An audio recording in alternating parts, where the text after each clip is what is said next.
Écoutez-moi très bien. L'un des grands hommes de Dieu que j'admire beaucoup, le pasteur Yonggi Cho, quand il s'est marié, il y a une chose qui était assez visible dans son ministère. Il passait tout son temps à évangéliser et il donnait très peu de temps à son épouse. Et il y a eu une forte crise dans son foyer.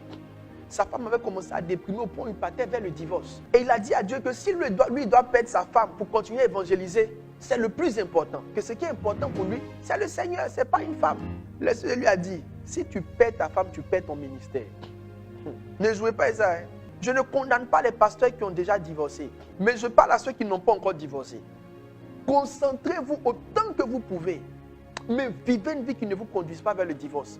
Il lui a dit, tu ne pourras plus dire certaines choses. Tu ne pourras plus parler de certaines choses. Ne plaisantez pas avec.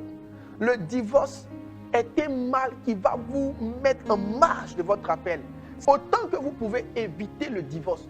C'est pourquoi, pour éviter le divorce, il faut bien se marier. Il faut bien rentrer dans le mariage. Une femme claire n'est pas forcément une bonne femme de pasteur. Donc, un pasteur, quand il se marie, ce n'est pas la beauté corporelle. Hein. Il pense au ministère. Il faut marier quelqu'un qui peut courir avec toi dans le ministère. Le ministère a ses réalités. Je vais parler à toutes les épouses de pasteurs qui font des crises et qui veulent divorcer en un point fini. Vous êtes des femmes égoïstes. Vous êtes des femmes méchantes. Vous êtes des femmes au cœur dur. Vous n'avez pas idée de ce que cette pensée de divorce-là peut apporter au ministère de votre époux.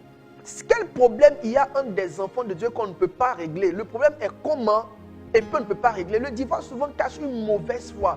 Une mauvaise foi entre des personnes de ne pas pouvoir s'asseoir et arriver à quelque chose. L'apôtre Paul a dit dans le livre de Corinthiens, il dit, mais c'est dommage que des fils de la lumière soient portés à envoyer leurs problèmes devant des tribunaux.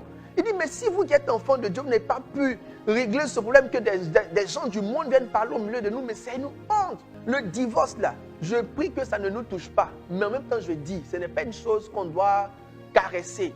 À force de ne pas parler de certaines choses, elles prennent de l'ampleur. Elles prennent de l'ampleur. J'ai vu de grands ministères qui ont été éteints, étouffés à partir du divorce.